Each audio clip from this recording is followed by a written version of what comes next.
Bonsoir à chacun, à ceux qu'on a déjà salués, à ceux qui vont arriver et puis ceux qui nous regarderont nombreux en replay. On se diversifie à chaque fois. Cette fois-ci, Frédéric va nous emmener dans un univers particulier. Bienvenue Frédéric, merci d'avoir pris du temps pour préparer un petit peu cette soirée.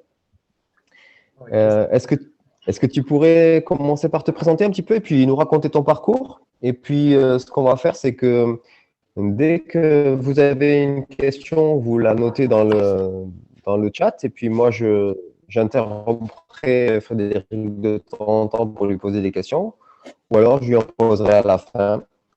Vous pouvez vous poser vos questions à n'importe quel moment, puis on essaiera de les traiter au moment le plus opportun. Alors, Frédéric, dis-nous qui tu es et un petit peu ton parcours. Ouais, ça marche. Alors, bonsoir. Alors voilà, c'est un peu une première, donc, mais ça va jouer. C'est prêt, donc on va commencer. Alors, donc, je m'appelle Frédéric Berner, je suis de Suisse. Alors, donc, je m'appelle Frédéric Berner. Vous entendez, ça joue. Ouais. Okay. Voilà. Donc, Frédéric Berner, effectivement, j'habite en Suisse, dans un village qui s'appelle Montprévert, pas loin de Lausanne, en dessous des Palinges, en fait. Et puis, je suis marié, j'ai 2 enfants, 2 garçons de 8 et 12 ans. Et puis, voilà, enfin, j'expliquerai dans la suite un petit peu mon métier, ce que je fais.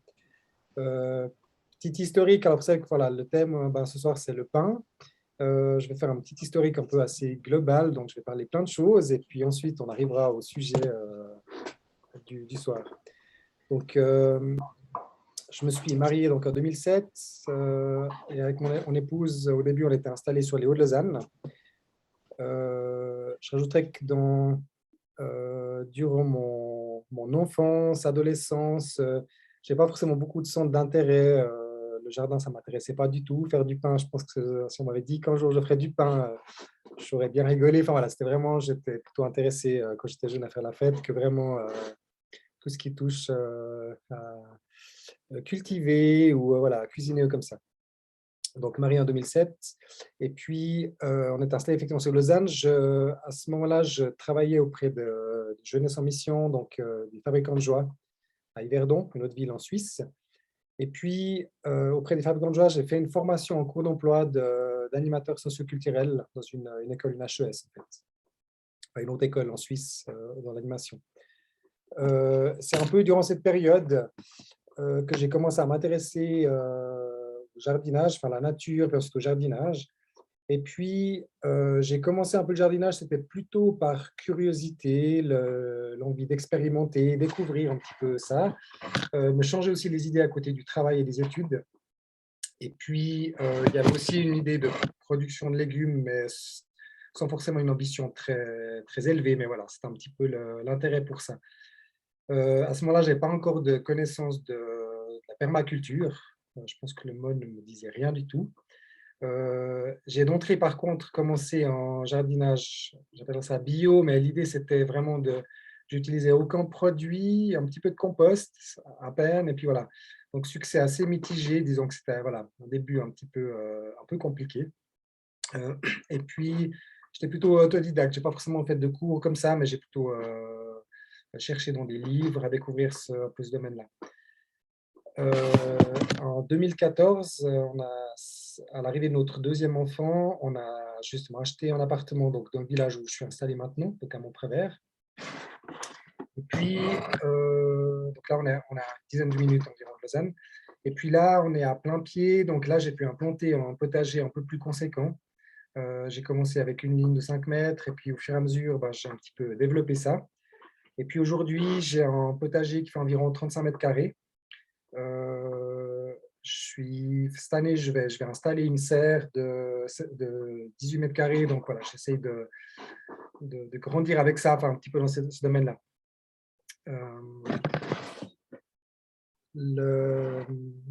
Alors, je voulais relever aussi, en fait, au fur et à mesure, j'ai vu aussi mes compétences un peu se développer.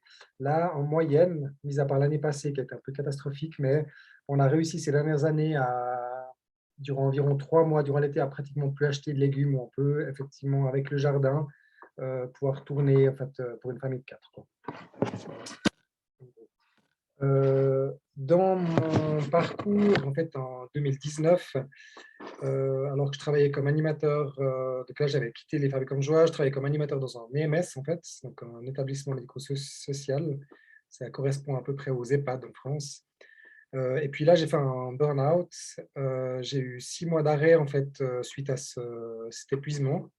Et puis, un suivi psychologique, on s'en est suivi. Et puis là, il y a eu un diagnostic qui a été posé de TDAH, donc trouble du déficit d'attention avec hyperactivité.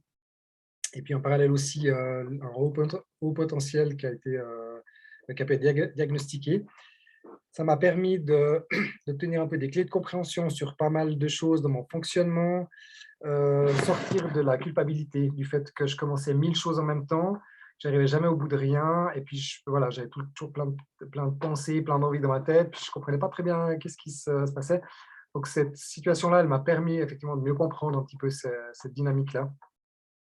Et puis du coup, ça m'a permis aussi petit à petit, et puis je suis encore en chemin avec ça, mais de trouver finalement un peu des stratégies, des outils pour fonctionner avec tout ça, et puis structurer au moins un minimum un petit peu ce dans quoi je m'implique et puis comment je le fais.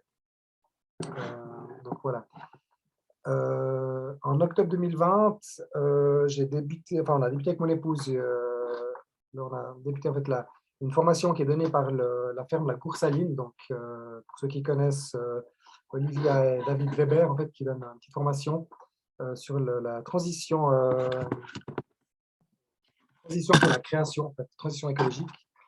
Et puis, par la suite, là, donc le 16 janvier 2021, il y a eu effectivement une formation d'une journée chrétienne face à la crise, multipliant les ressources, qui ont été deux éléments assez, enfin, deux choses dans le parcours aussi qui m'ont un petit peu orienté sur les différentes choses.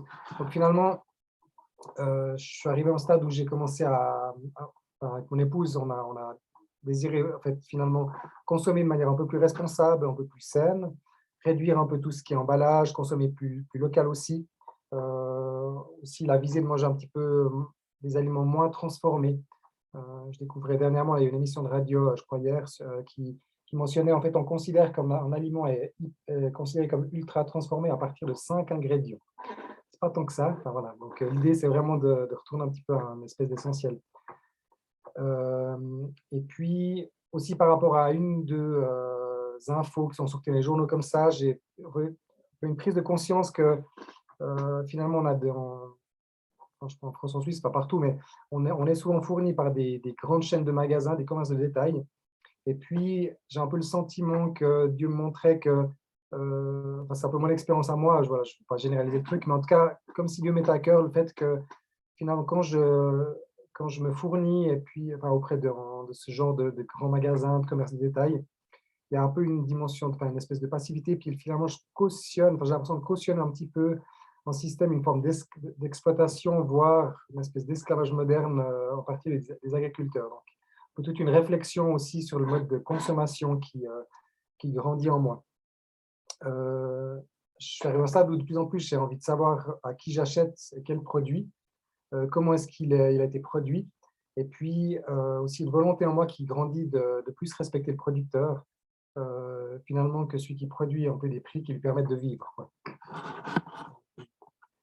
Je suis aussi j'étais aussi pas mal interpellé par cette dimension où on importe des produits qui sont, enfin, voilà, on a souvent des produits qui sont produits localement, mais on importe des produits qui seront moins chers. Donc, aussi toute une réflexion autour de la dimension du prix. En fait, je réalise qu'on perd l'habitude de payer le prix de ce que vaut. En fait, finalement, on est habitué à payer beaucoup, enfin, vraiment trop bon marché, des produits, et puis voilà, plein de choses comme ça, donc finalement dans ce cheminement-là qui m'a amené à me poser pas mal de questions sur la manière dont je consomme.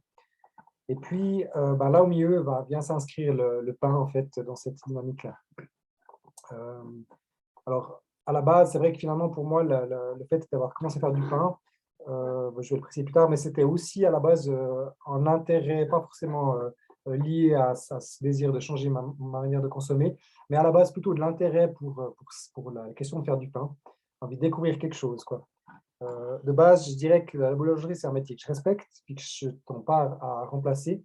Et peut-être c'est justement dans cette démarche d'avoir commencé à faire du pain que j'ai d'autant plus pris conscience de ce que ça implique.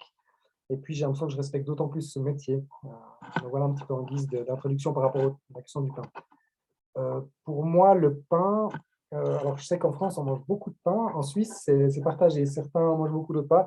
Moi, personnellement, dans ma famille, c'est vrai que c'est quand même un aliment qui est assez central. Ça a toujours été assez central dans ma famille. J'ai vraiment été élevé avec cette dimension du pain à pratiquement tous les repas, en fait. Donc, dans ma famille, en tout cas, c'est vraiment un élément qui est, enfin, c'est un aliment qui est vraiment central. Euh, Comme je le disais, je n'ai pas commencé à faire du pain par conviction, par militantisme, désir de changer mon mode de consommation, mais vraiment le désir de, finalement, comme le potager, de découvrir quelque chose, de m'intéresser à ce domaine, et puis voilà, par intérêt de la découverte. A priori, mon impression, c'était que faire du pain, c'est simple. Alors, c'est simple, mais finalement, ce n'est pas forcément facile. Donc voilà, mais je verrai aussi dans le parcours, moi je vais l'expliquer que j'ai pu découvrir effectivement le fait simple, mais pas forcément facile. Et puis c'est seulement avec du recul que en fait, j'ai réalisé que finalement faire mon pain, ça rentre pleinement dans cette démarche finalement de transition écologique. Pour moi, c'est aujourd'hui, je réalise que c'est vraiment me reconnecter à la terre, à ce que Dieu nous met à disposition. C'est une manière de savoir ce que je mange. Et puis, ça me permet de sortir aussi un petit bout de la dépendance du commerce de détail et puis de l'industrie agroalimentaire. On ne fait pas encore complètement nos achats, on fréquente encore des grands magasins. Et puis, voilà, on n'a pas forcément encore la dynamique, on veut complètement arrêter. Cette année, ça a rendu bien service, effectivement, avec la dynamique de la météo qui a été très compliquée. Mais en tout cas, pour moi, ça a vraiment été une chose qui m'a permis aussi de sortir un petit peu de cette dépendance finalement à l'agroalimentaire. Ça me permet aussi finalement ça m'a permis d'acquérir des connaissances aussi théoriques et puis plus pratiques. Et puis finalement, j'ai l'impression que ça m'amène aussi à sortir un peu du gaspillage alimentaire quand je réalise la complexité quand même et puis la valeur de ce qu'il y a sur ma table. Du coup, c'est vrai que je le respecte plus. Et puis c'est voilà, quelque chose qui m'apporte à ce niveau-là. Ce que j'en retire aujourd'hui, cette question de faire du pain, à la base, c'était une source de découverte, d'apprentissage. Ça m'a amené aussi plus largement à découvrir pas mal de domaines qui ne m'intéressaient pas de base, mais en fait, finalement, qui étaient hyper intéressants, comme toute la dimension des bactéries, la fermentation, la question de l'acidité. Il y a voilà, plein de choses comme ça, où finalement, je découvre non seulement dans le pain, mais aussi même dans la terre, toutes ces dynamiques des bactéries, il y a vraiment quelque chose d'hyper intéressant, quoi. Pour moi, ça a été aussi un élément qui m'a permis et qui continue à me permettre de développer ma patience. En lien avec cette dynamique du TDAH, je rends compte que la patience, ce n'est pas une des qualités premières des gens qui sont atteints de TDAH. Donc voilà, c'est quelque chose aussi qui me permet de développer ça. Et puis, finalement, ça m'amène aussi, voilà, moi je suis quelqu'un qui parfois peut être un peu dispersé. Et en fait, le pain, il y a un petit côté un peu thérapeutique, dans le sens où c'est quelque chose qui me recentre, finalement, qui m'aide à me... Quand je fais du pain, finalement, je suis vraiment concentré sur ce que je fais, sur l'instant présent. J'expérimente aussi les choses au niveau des sens, au niveau du toucher. Donc voilà, il y a tout un processus finalement de me recentrer avec ça aussi. En cours de processus, j'en parlerai encore un petit peu après, mais en fait, au début, j'utilisais de la farine plutôt industrielle. Et puis petit à petit, j'ai eu envie aussi, par rapport à ça, voilà, de trouver une farine peut-être un peu plus produite plus localement. Et puis, je me fournis maintenant chez un agriculteur dans un village voisin qui, lui, en fait, fait pousser des céréales anciennes, enfin voilà, des céréales qui sont un petit peu moins dopées en gluten, enfin voilà, donc des céréales plus saines, donc, j'ai trouvé intéressant aussi, justement, en faisant connaissance avec cet agriculteur, en lui demandant des conseils, et puis en m'intéressant aussi finalement à ce qu'il vit, j'ai pu découvrir la complexité finalement de son métier. On me disait, finalement, voilà, je fais pousser certaines céréales, mais je dois vraiment être diversifié parce que selon la météo, je peux avoir une récolte qui est fichue. Donc, je réalise quand même l'ampleur de ce métier. Et puis, toute la dynamique, il me partageait aussi voilà, le fait la nécessité de devoir non seulement produire, mais aussi se faire connaître, la gestion de l'administratif, de la vente, etc. Donc finalement, faire du pain, ça m'a aussi amené à me reconnecter au monde de l'agriculture et puis à découvrir ou redécouvrir ce monde-là et puis m'y intéresser en fait. Dans la démarche finalement de faire du pain, il y a eu différentes étapes chez moi qui m'ont amené là. Pour commencer, quand on s'est marié avec mon épouse, à ce moment-là, on a fait quelquefois un peu de pain. Et puis, on avait acheté à l'époque une machine à pain. Alors, c'est pratique, on met tout dedans et puis tout se fait, ça cuit, etc. On l'a utilisé quelques fois et puis, finalement, elle a fini dans un coin, dans la poussière. Finalement, on l'a transmise plus loin. Manifestement, ce n'est pas quelque chose qui a... Voilà, c'était un bon départ, mais ça n'a pas été plus concluant que ça. Par la suite, on a acheté un robot ménager. Et puis, quelquefois, j'ai fait mon pain comme ça. Je finissais donc effectivement, ça permet de faire la pâte, puis ensuite je finissais à la main et puis ça au four. Euh, un des éléments clés, en fait, c'est un peu là au printemps 2020, où là, de nouveau, je suis dans une période où je faisais pas mal de pain. Et puis, il y a eu un petit peu ce fameux confinement. Et jusque-là, je faisais du pain avec de la levure. Et puis, je me suis retrouvé à découvrir que les magasins, il y a eu des moments où il y a des ruptures de levure. Et puis, ça m'a un peu... moi, j'ai envie de faire mon pain quand j'ai envie de le faire. Et puis, je ne veux pas être dépendant de ça. Donc, j'ai cherché un peu et puis j'ai découvert le levain à ce moment-là. En fait. À la base, finalement, c'était vraiment pour plus être dans cette dépendance de trouver de la levure. Et puis, donc, j'ai commencé comme ça avec ce levain. Je vais en parler aussi plus tard.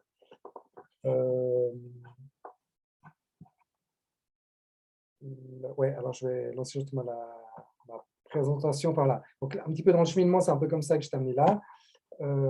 Et puis, je vous propose maintenant, je vais faire une petite présentation en fait, que j'ai pu préparer sur PowerPoint. Et puis, pour expliquer un petit peu la démarche. Et puis, je trouve intéressant alors, de parler un petit peu de comment j'étais amené à faire du pain. Et puis, quand David m'a proposé de parler de tout ça, je me suis dit, voilà, qu'est-ce que la Bible dit du pain? Enfin, voilà. Donc, j'ai pu pas mal me documenter. Et puis, j'ai monté une espèce de petite présentation autour de cette question du pain. Donc, je vous propose, je vais mettre quelque chose que je vais partager au niveau de l'écran. Alors, donc c'était ça. Depuis le début. Voilà. Check. Hop. Donc ça joue pour vous. Vous avez bien une présentation à l'écran. C'est bon, tip top, nickel. Alors, voilà. Donc, Bible, pain et le vin. Alors, pour commencer, le pain et ses symboles. Donc, finalement, en me documentant un peu, j'ai découvert que voilà, le pain, finalement, ça symbolise la nourriture dans plusieurs cultures et puis à plusieurs moments de l'histoire. C'est vraiment une des symboliques les plus importantes de la nourriture. On voit aussi dans l'histoire, on a aussi souvent finalement mentionné que le pain et le sel, ça représente l'hospitalité. Et puis dans les symboles, alors il y a aussi effectivement, on parle de la faucheuse, donc faucheuse à blé qui représente la mort. Donc il y a plusieurs symboliques autour de cette question du pain. On connaît aussi pas mal d'expressions avec le pain. On parle du gagne-pain, le salaire qu'on a. Quand on a une bonne vente, ça part comme des petits pains.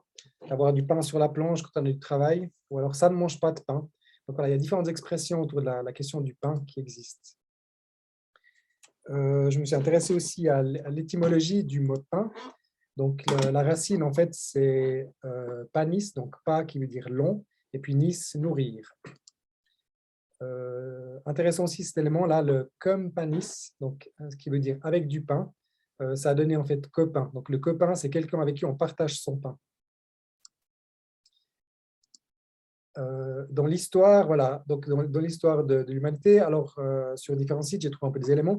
Rares sont les aliments dont l'histoire remonte aussi loin que celle du pain. Sur un autre site aussi, j'ai découvert que finalement l'homme faisait du pain avant de savoir cultiver du blé. Il y a des découvertes qui ont été faites sur un site archéologique en Jordanie. Et puis, ils ont découvert finalement des miettes de pain qui étaient carbonisées. Et en fait, ces miettes de pain, en les analysant, ils ont découvert qu'en fait, c'était fait à base de grains sauvages et de tubercules. Donc finalement, c'est vraiment quelque chose qui date d'avant finalement le fait de cultiver, l'agriculture, quoi. Dans tous les pays à culture céréalière, particulièrement dans le Proche-Orient, au berceau de l'agriculture, le pain était l'aliment de base et a représenté la vie. Et puis tout au long de l'histoire, on le retrouve de manière centrale dans plusieurs civilisations, entre autres l'Égypte ancienne, qui est une des cultures qui est le plus reconnue au niveau du pain, avec la découverte du levain. Il semble, alors dans l'histoire qui se raconte le plus, on dit que une fois, des gens ont dû laisser finalement le pain comme ça, sans le cuire rapidement, et puis ils ont découvert que ça montait, et puis voilà, donc c'est vraiment, il semblerait que c'est les Égyptiens qui ont vraiment découvert le levain, mais d'autres cultures aussi, Sumériens en Mésopotamie, la Grèce et la Rome antique. On connaît avec avec Rome, effectivement, le dicton du pain et des jeux. Donc voilà, le pain qui s'inscrit quand même tout au long de l'histoire de l'humanité. J'ai lu ça aussi dans un livre très intéressant, Les nourritures au temps de la Bible. Le blé a longtemps été l'aliment de base des humains. Les grains mûrs dans jaune doré contiennent des hydrates de carbone, des protéines, des lipides, des minéraux et des vitamines. Ils peuvent être considérés comme la source parfaite d'aliments végétaux. Alors, de là à dire qu'on pourrait se nourrir uniquement de pain, je ne suis pas médecin, je ne pourrais pas l'affirmer, mais il semble qu'effectivement, c'est un aliment qui pourrait nous suffire si on devait avoir plus que ça. Le pain dans la Bible, donc en fait, le pain et le levain a une place importante dans la Bible. Il y apparaît très rapidement. On voit déjà la première mention, c'est dans Genèse 3. Et puis dans Genèse 3, qui mentionne que en fait, tu devras manger ce qui pousse dans les champs. Donc c'est le moment où Adam et Ève doivent partir du jardin d'Éden. Dieu leur dit, tu devras manger ce qui pousse dans les champs. Tu gagneras ton pain à la sueur de ton front jusqu'à ce que tu retournes à la terre dont tu as été tiré. On voit dans le désert aussi, quand le peuple fuit l'Égypte, Dieu nourrit le peuple par la manne, que Moïse qualifie de pain que l'Éternel vous donne pour nourriture. Quand Dieu parle de la terre promise, il met aussi le blé et l'orge en tête de liste. Les offrandes à l'Éternel, on voit aussi qu'il est parlé des céréales et du pain, les galettes qui ont une place importante. Le pain dans la Bible est souvent l'emblème des conditions de vie assurées par la providence divine.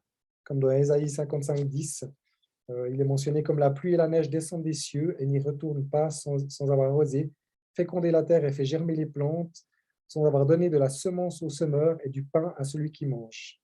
Ainsi en est-il de ma parole qui sort de ma bouche, elle ne retourne point à moi sans effet. Donc aussi toute la symbolique du pain, que peut prendre le pain dans la Bible. Quelques passages, alors je ne vais pas forcément tout lire, mais en Genèse 3, donc cette mention que c'est à la sueur du front qu'on a notre pain. On découvre aussi qu'Abel fut berger et un cultivateur, donc les premiers cultivateurs sont venus tôt dans l'histoire de l'humain. Deutéronome 8, donc là effectivement la mention de Dieu dans qu'est-ce que le peuple va découvrir dans cette terre promise, et puis où il est mentionné entre autres effectivement le blé et l'orge. Les Lévitiques, des passages autour des offrandes à l'Éternel, effectivement. Et puis aussi dans le Nouveau Testament, 2 Corinthiens 9, 10, Dieu qui fournit la semence au semeur et le pain qui le nourrit vous fournira toute la semence dont vous avez besoin et la fera croître pour que votre générosité produise beaucoup de fruits. Et puis, il y a encore beaucoup d'autres passages. En cas d'intérêt, je vous encourage à voir le site du Top Chrétien, sous Bible, dictionnaire, puis on cherche pain et levain. Là, il y a une multitude de versets qui sont mentionnés. Donc, c'est vraiment très intéressant. Il y a également ce livre, Les nourritures au temps de la Bible. Je les ai mis aussi à la fin de la présentation. C'est un livre qui se présente un peu comme ça. Je ne sais pas si vous le verrez bien, mais voilà. Pas forcément évident à trouver. Moi, j'ai pu le trouver je l'ai loué dans une bibliothèque. Mais c'est un livre très intéressant autour de la question de la nourriture, et pas uniquement du pain, mais vraiment toute la nourriture au temps de la Bible. Alors, je le mentionnais, donc c'est vrai que faire du pain, c'est simple, mais ce n'est pas forcément facile. C'est simple dans la mesure où ça nécessite juste de l'eau, la farine et du sel. C'est vrai que finalement, avec ces 3 éléments, on peut faire du pain. Après, c'est complexe parce qu'il y a une dimension, plein de dimensions, les micro-organismes, les bactéries, la fermentation, les différentes acidités qui rentrent en jeu, le taux d'hydratation, aussi tout ce qui est de l'acidité, donc avec le pH. Donc voilà. Sur mon expérience personnelle, ma démarche, elle a commencé effectivement quand j'ai voulu faire du pain de manière peu plus régulière. J'ai commencé par assembler un maximum d'informations sur Internet, tout azimut, en fonction des questions et des problèmes sur le moment. Du coup, ça veut dire des choses qui venaient de différents endroits, qui n'étaient pas toujours en adéquation les unes avec les autres. Et puis, ça m'a valu quelques soucis, pas idéal. J'ai quelques pains mes premiers pains ont fini à la poubelle, parce qu'effectivement, la méthode n'était pas… Enfin, ça, c'était vraiment au niveau quand j'ai commencé avec du levain. Avant, avec la levure, il me semble que c'est plus facile. Avec le levain, c'est vrai que j'ai vite découvert que ce n'est pas si évident que ça. Par la suite, j'ai découvert une méthode en fait, qui m'a beaucoup aidé, Madame Marie-Claire Frédéric, en fait, qui a un site ni cru ni cuit.com et puis qui a écrit un livre. Alors, il est aussi dans mon lexique à la fin, un livre qui se présente comme ça, un petit livre. Sur son site ni cru ni cuit.com, il y a aussi des vidéos un petit peu de tutoriels pour vraiment expliquer comment faire son levain, comment le rafraîchir, comment faire du pain. Donc, c'est vraiment une méthode elle a vraiment simplifié à l'extrême. C'est quelqu'un qui explique bien. Donc voilà, c'est quelque chose qui m'a vraiment aidé. Donc pour débuter, je trouve que c'est vraiment une méthode qui est vraiment excellente. Et puis aujourd'hui, finalement, j'ai voulu approfondir un petit peu en essayant de faire voilà, la méthode de cette personne-là, donc de Madame Frédéric. C'est une méthode qui est bien pour démarrer, pour un pain. Et puis là, maintenant, j'ai envie d'approfondir un peu, tester différentes choses, différents pains. Donc, j'ai découvert un monsieur Thomas Teffry-Chambelon, biologiste, enseignant. Il a créé une boulangerie spécialisée dans la panification au levain. Donc, sur Internet, on trouve, donc si vous cherchez l'École internationale de boulangerie, là, il y a aussi pas mal de tutoriels. Et puis, là, il approfondit vraiment toute la question. Il a écrit un traité aussi, c'est aussi un des livres que je cite. Donc, c'est assez gros, ça. Voilà, comme ça. Il y a deux parties, une partie théorie, une partie pratique. Et puis, dans la partie théorie, alors, je suis dessus, je n'ai pas encore tout découvert, mais vraiment, là, il développe pas mal d'explications au niveau du pH, de l'acidité, de l'amidon. Enfin, il y a vraiment, c'est très intéressant pour approfondir un petit peu le sujet. Pourquoi le levain? Ben voilà, c'est ce que je mentionnais. Donc, à la base, le déclencheur, ça a été pendant le confinement, où on ne trouvait plus de levain en magasin. Et puis, donc, j'ai cherché quelque chose qui me permet de faire du pain, même s'il n'y avait plus de levure. Et puis, j'ai découvert effectivement ce levain. Ce que j'ai découvert par la suite, donc à la base, c'était plutôt finalement, pour moi, le levain, c'était une démarche pour combler ce manque de levure. Et puis, par la suite, j'ai découvert effectivement que les ferments qu'il y a dans la levure et le levain ne sont pas les mêmes. La levure donne une fermentation alcoolique rapide. Le levain, il a une fermentation qui serait lactique, plus lente et plus digeste. J'ai découvert aussi, voilà, finalement, dans les avantages du levain, on a une saveur alors, qui est un peu plus acidulée. On aime ou on n'aime pas. C'est un goût qui est des fois un peu particulier. Mais on peut jouer aussi avec ça, quand on maîtrise un peu la question de l'acidité. Il y a aussi différents éléments, donc la protection et conservation du pain prolongée par l'acide lactique. Là-dessus, la question c'était, il faut que je retrouve juste, bon, voilà. En fait, l'acide lactique est un puissant antiseptique, donc c'est vraiment une protection contre les moisissures et les microbes. Et puis ça, j'ai découvert effectivement que le pain ou le vin, c'est pas magique, mais je trouve qu'effectivement, il se garde beaucoup mieux. Ça, j'ai vraiment pu l'expérimenter. On parle aussi d'un indice glycémique qui est abaissé. En fait, le levain opère une transformation des sucres dans d'autres substances par les bactéries. Et il semblerait effectivement que pour tout ce qui est au niveau de l'indice glycémique, on est plus bas.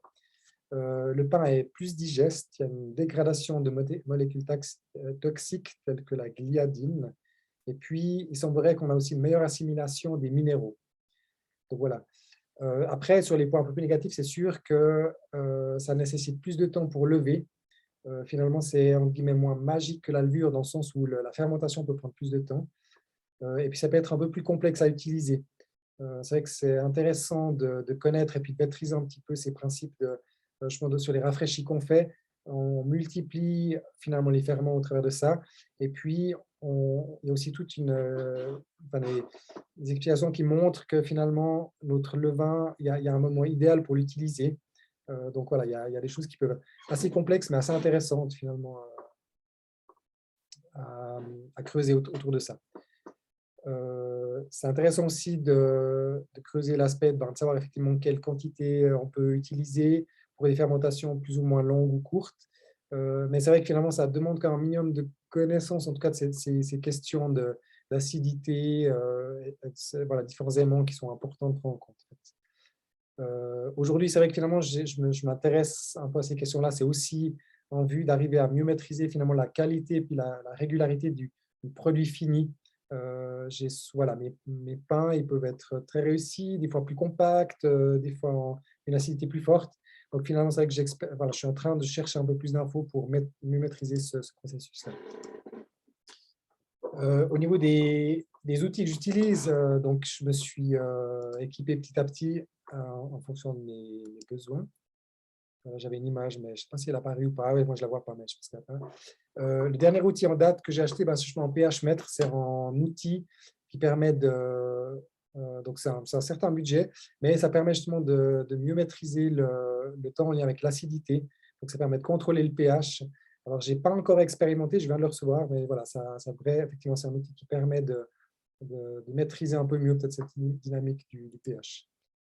Voilà, donc ça, il apparaît là. Par contre, il n'y a pas eu les outils, mais c'est pas grave. Dans ma démarche, finalement, actuellement, ce que je fais alors 2 rafraîchis de mon levain par semaine.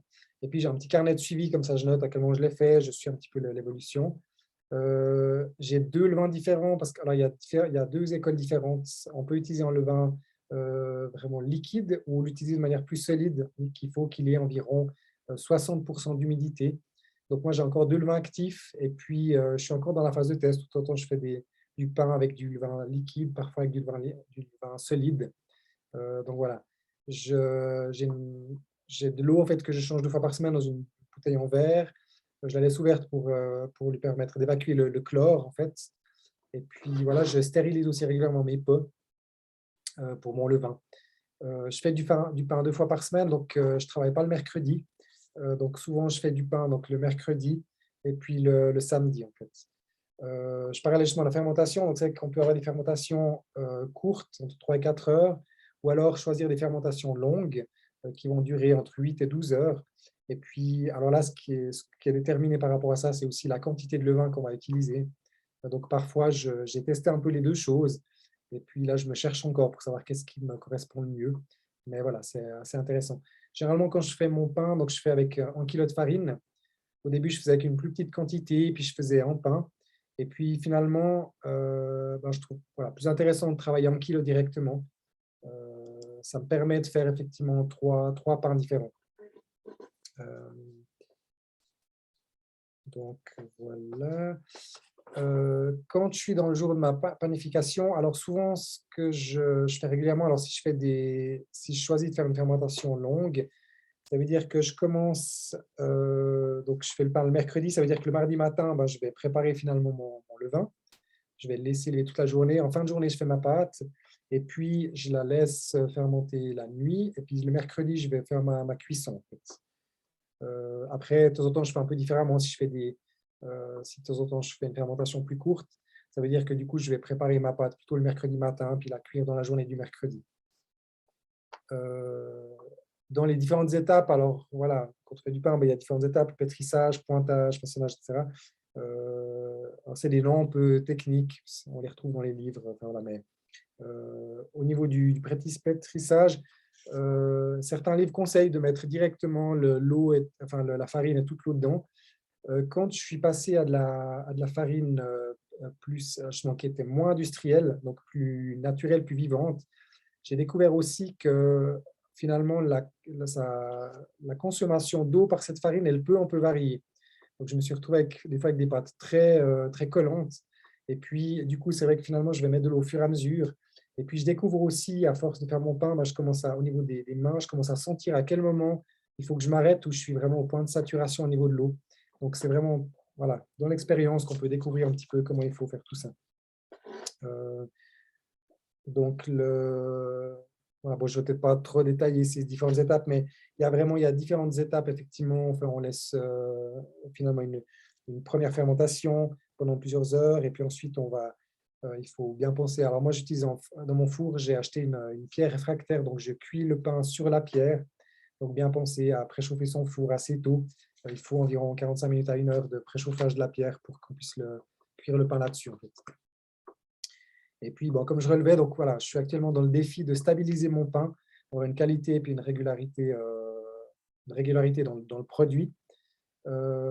Mais ce que j'ai expérimenté aussi, justement, avec le fait de passer à 1 kilo de farine, puis j'ai quand même un pain qui tient la route aujourd'hui, qui est toujours mangeable, des fois qui a un goût qui varie, mais qui est toujours bon même, j'ose le dire. Euh, Finalement, j'ai aussi découvert cette dynamique où je peux aussi bénir d'autres, finalement, là, puis montrer concrètement la générosité. Régulièrement, ce qu'on fait, c'est qu'on a 3 pains, donc c'est-à-dire qu'il y en a un qu'on va garder pour l'utiliser dans les jours qui viennent. On en congèle souvent un. Et puis, le troisième, en fait, on cible quelqu'un, soit un ami, un voisin, et puis on le donne comme ça. Finalement, c'est aussi un signe de bénir d'autres. Et puis, finalement, ça participe aussi à être un témoignage auprès des gens qui nous entourent. Euh, Ou des fois, on le donne à quelqu'un qui est de passage. Ou alors, des fois, on le donne à quelqu'un de passage, effectivement. C'est arrivé, ouais. Je peux en témoigner. Ouais, voilà. Euh, voilà. Donc, parce que je vois la mentionner, faire du pain, c'est aussi bénir, témoigner pratiquement. Je vous propose une petite. Voilà, je vais montrer quelques photos aussi, parce que c'est intéressant aussi de voir un petit peu les choses. Donc, je lance ça. J'espère que ça va marcher.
Voilà.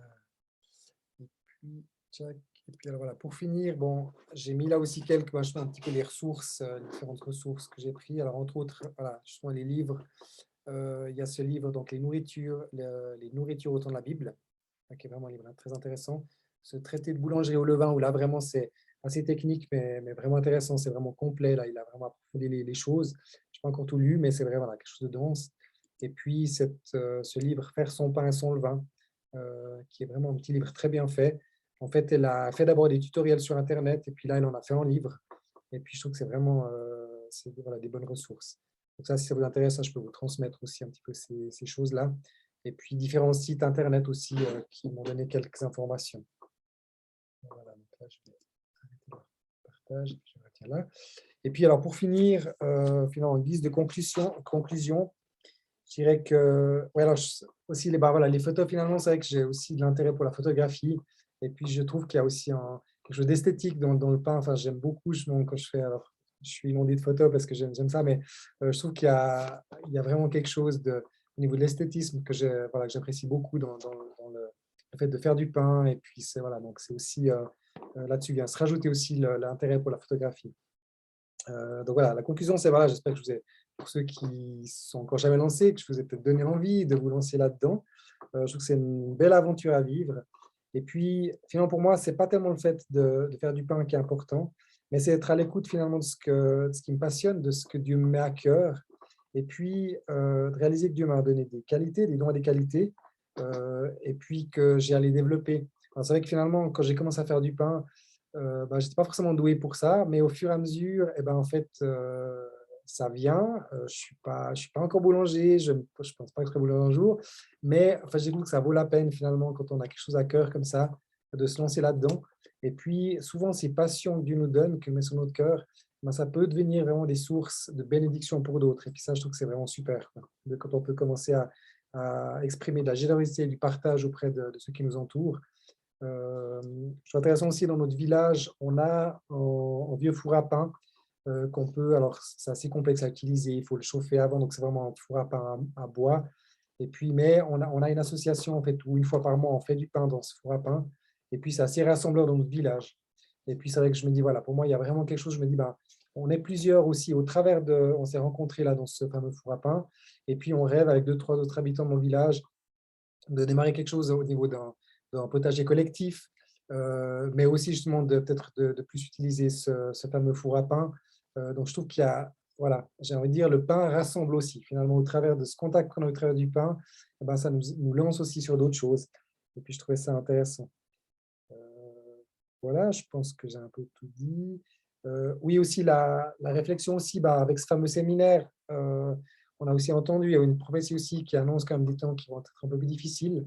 Et puis je me dis, c'est aussi en tant que chrétien, alors voilà, si Dieu nous met à cœur de nous lancer là-dedans, que ce soit dans le potager ou dans le fait de faire du pain, je pense que c'est aussi une manière, alors sans qu'on cède à la panique ou quoi que ce soit, mais c'est aussi une manière de nous préparer à être des Joseph, finalement à pouvoir aussi avoir des ressources qu'on produit nous-mêmes et puis qui peuvent être des bénédictions pour d'autres aussi. Donc finalement, pour moi, c'est aussi cette dynamique-là que je trouve hyper intéressante. Finalement, c'est dire qu'est-ce que je peux apporter à mon niveau, produire et puis aussi une bénédiction pour d'autres. Voilà. Après, voilà, d'autres envies sur mon cœur, c'est vrai que finalement, je suis en réflexion, peut-être pour acheter un four un peu plus conséquent, pour doubler, enfin, pouvoir faire plus de pain. Dans notre village, on réfléchit aussi éventuellement à démarrer une épicerie un peu solidaire. Donc, ça pourrait être aussi une occasion soit de vendre ou de donner du pain. Enfin, voilà. Démarrer par faire un pain, ça peut nous amener des fois, enfin, tout un chemin peut se construire. Et puis, on ne sait pas où ça nous amène, où Dieu peut nous emmener. Donc, je trouve que c'est intéressant de se lancer, de faire un petit pas, de commencer. Et puis ensuite, de découvrir au fur et à mesure, de s'émerveiller de ce que Dieu peut nous amener à vivre au travers de quelque chose comme ça, que ce soit le pain ou autre chose. Mais voilà, en tout cas, c'est. Donc, voilà un petit peu ma réflexion et puis mon partage, quoi. Alors, voilà, je sais pas, j'ai vu qu'il y avait dans la discussion, je n'ai pas vu s'il y a des questions comme ça, mais. Ouais. Alors, avant de passer aux questions, déjà, merci pour tout ça, parce que tu nous as pas juste donné une recette, mais il y avait toute une réflexion autour. La partie même où tu parles de toi était très, très intéressante et pertinente. Merci déjà pour tout ça, pour ce que tu nous as livré ce soir. Effectivement, il y a quelques questions. Moi, j'aimerais commencer par une. Tu es presque devenu un professionnel. Et donc, ça pourrait faire un petit peu peur, peut-être. Du coup, est-ce que tu pourrais juste nous dire, parce que tu es passé assez vite dessus, la méthode la plus abordable pour moi, par exemple, qui ne sais pas faire de pain, ça serait de faire avec de la levure chimique, etc. Combien de temps il a fallu tester combien de temps, de fois pour arriver à avoir un pain mangeable, à peu près? Alors, c'est vrai que, ouais, bon, professionnel, je ne sais pas cette présentation, mais merci pour le compliment.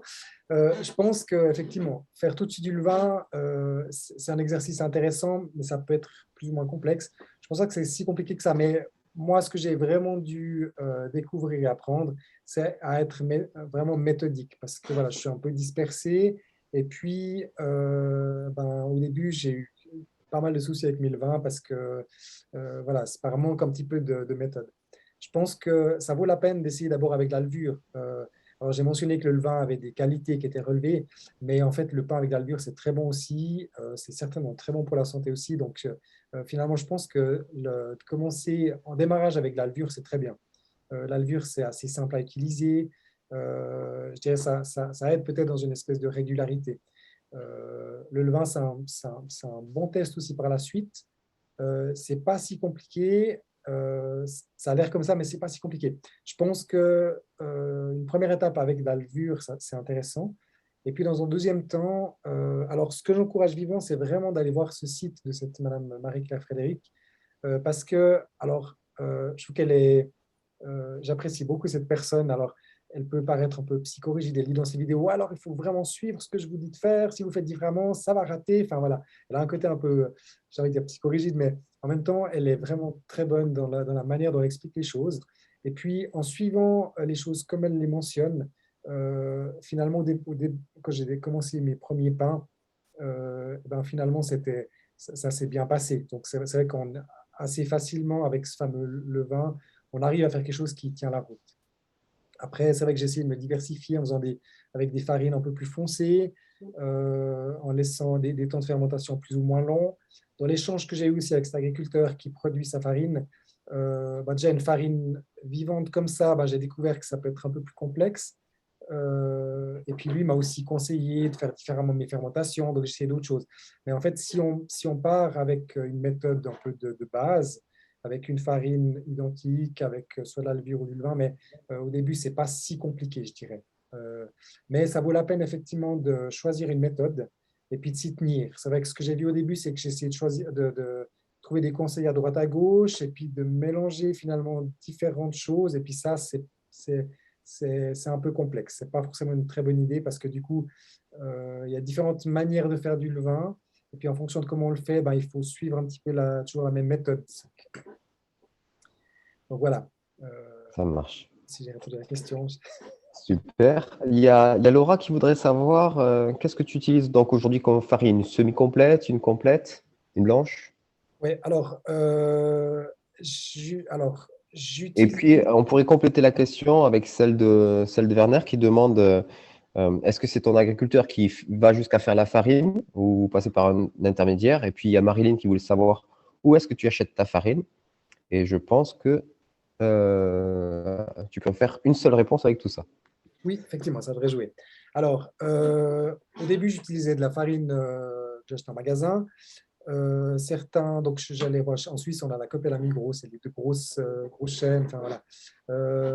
J'avais commencé avec la farine. Au début, je prenais de la farine un peu comme ça. Finalement, j'ai passé à la farine bio, donc qui est vendue aussi en grande surface.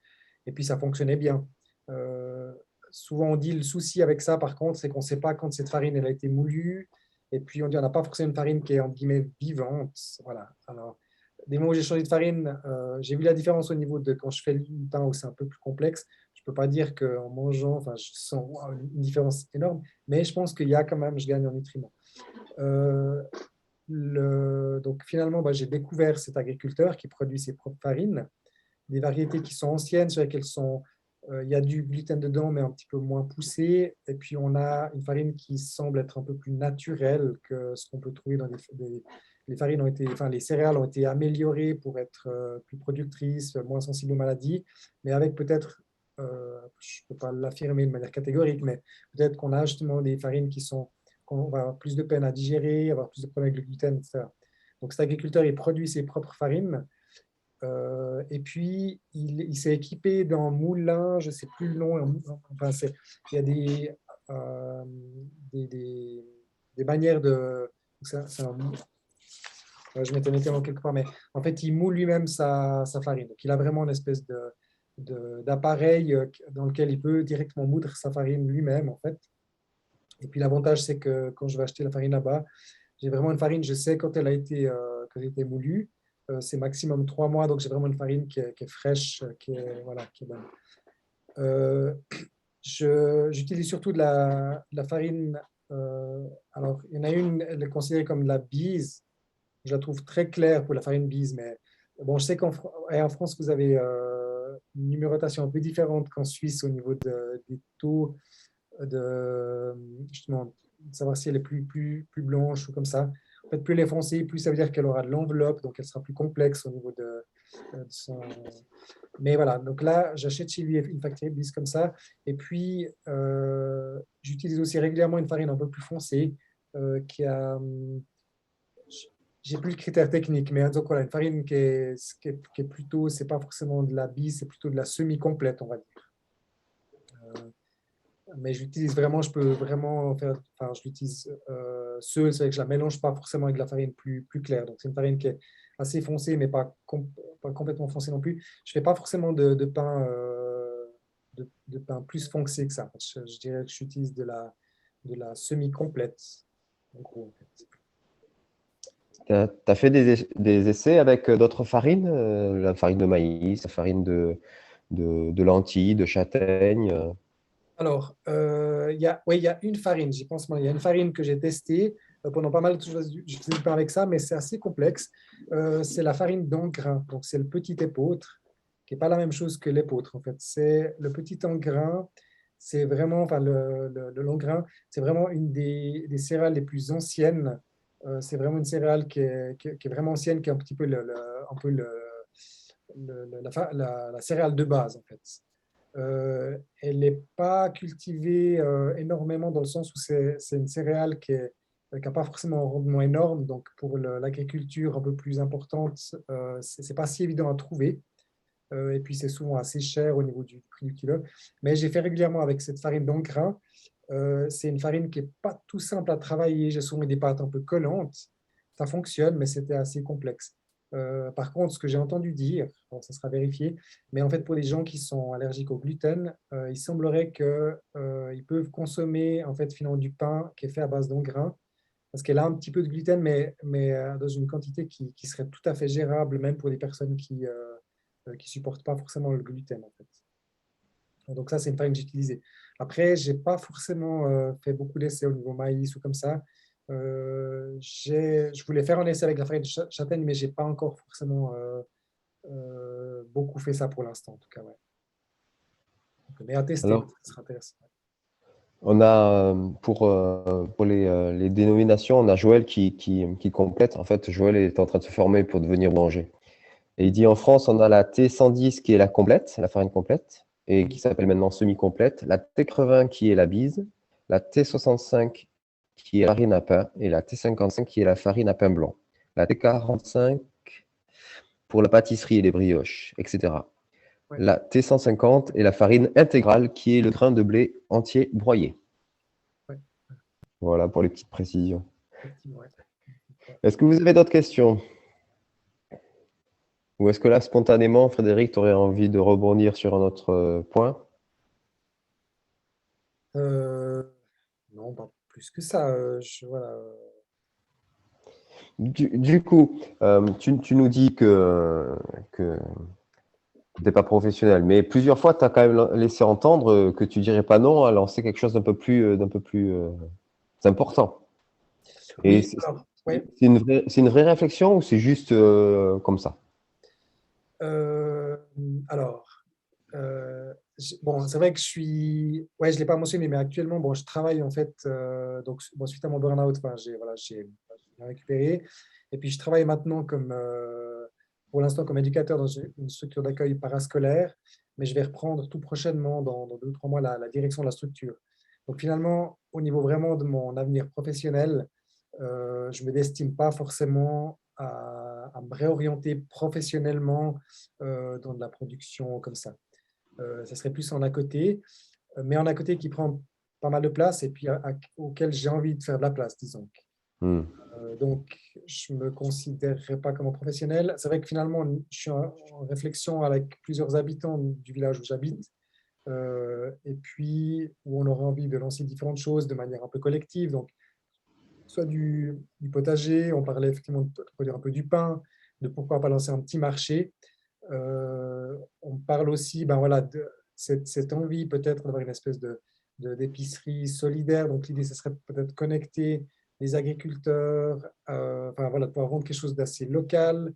Donc il y a des idées qui sont là, mais ce ne serait pas du tout un objectif de me professionnaliser là-dedans. Même dans une épicerie, peut-être ça serait de commencer en ayant une épicerie qui est ouverte à un certain moment où finalement on est un peu une équipe de bénévoles qui tiennent ça. Et puis si vraiment ça se développait, alors envisager peut-être d'engager quelqu'un, enfin à voir, quoi. Hmm. Donc voilà. Après, c'est vrai que un peu en rêve, un petit peu dans un coin de mon cœur, je rêverais peut-être dans un avenir à moyen long terme, pourquoi pas de déménager avec quelques familles chrétiennes et puis qu'on puisse avoir finalement une espèce de vie semi-communautaire, dans le sens d'avoir un endroit où finalement on a chacun notre appartement, mais on vit un petit peu au même endroit, et puis où on cultive ensemble un terrain, et puis pourquoi pas là d'avoir aussi ben, voilà, une épicerie comme ça. Donc c'est vrai qu'à long terme, je pourrais envisager peut-être de réduire un petit peu mon activité professionnelle pour m'impliquer dans quelque chose comme ça, mais pas forcément dans un objectif d'y gagner ma vie, en fait, mais plutôt voilà, Hmm. d'avoir un à côté. Euh, et puis euh, aussi, voilà, dans une dynamique aussi ben, de bénir d'autres, d'être une source de témoignage auprès d'autres, et puis peut-être faire face à une période si d'un coup on commençait à manquer en termes d'alimentation. Enfin, quand on sait que, moi, je crois qu'en Suisse, on est à 52% voire un peu plus, enfin, sur le fait d'importer la nourriture. C'est vrai que ça pose quand même des questions, finalement, par rapport à notre dépendance à l'importation. Et puis, si on devait, ben, surtout dans des situations un peu compliquées, je pense qu'il faudrait qu'on puisse avoir une espèce je ne vise pas complètement l'autonomie alimentaire, mais je pense il y aurait peut-être moyen d'être un peu plus autonome. Et puis ça serait intéressant, effectivement. Hmm. Voilà. Il y a Marine qui te demande, du coup, concrètement, ça représente combien de temps par semaine, cette aventure du pain pour toi, avec la méthode que tu as choisie? Oui, alors avec ma méthode, c'est vrai que voilà, je fais mes 2 rafraîchis par semaine au niveau de mon levain. Donc ça, c'est vite fait. Quand je fais ça, je fais, enfin, euh, rafraîchir mon levain, ça me prend 10 minutes, quart d'heure. Voilà, enfin, après, il y a aussi, ben, voilà, il faut nettoyer les plats. Enfin, il y a aussi un petit peu de ménage à faire. Mais voilà, c'est pas quelque chose. L'entretien du levain, c'est pas quelque chose qui prend énormément de temps. Je dirais c'est 2 à 3 moments dans la semaine. Et puis ça, par moment, quand j'ai des périodes où si je pars en vacances comme ça, ben, mon levain, je vais le stocker un peu dans le frigo. Donc pendant 2, 3 semaines, je ne vais pas forcément le rafraîchir. J'ai entendu dire qu'on pouvait laisser en levain jusqu'à, j'ai en tête, il me semble 3 mois, je ne suis pas certain, mais en tout cas, il peut tenir au frigo pendant une bonne période. Enfin, c'est vivant et puis on sent l'instinct de la vie et puis du coup, ça peut tenir longtemps. Voilà, donc ça prend pas longtemps.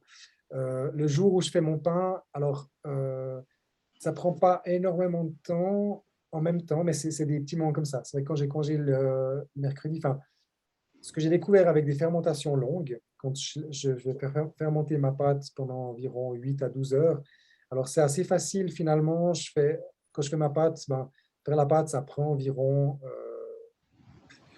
je sais pas, 3 quarts d'heure, 1 heure peut-être. Mais après, je vais la laisser monter. Et après, ça va me reprendre un petit peu de temps pour former mes pains, pour les mettre au four. C'est de nouveau 3 quarts d'heure, 1 heure. Mais ça peut aller dans un quotidien où on travaille comme ça, si on a sur des fermentations longues. Après, si j'ai des fermentations plus courtes, les mercredis, par exemple, si je fais une fermentation de 3 4 heures, c'est vrai que je vais avoir 1 heure pour préparer un petit peu ça. Ensuite, je vais laisser fermenter 3 4 heures. Après, j'ai de nouveau un petit peu 3 quarts d'heure, 1 heure. On va rajouter la cuisson, donc on va dire plutôt 1 heure, 1 heure et demie. Donc, ça ne prend pas forcément énormément de temps.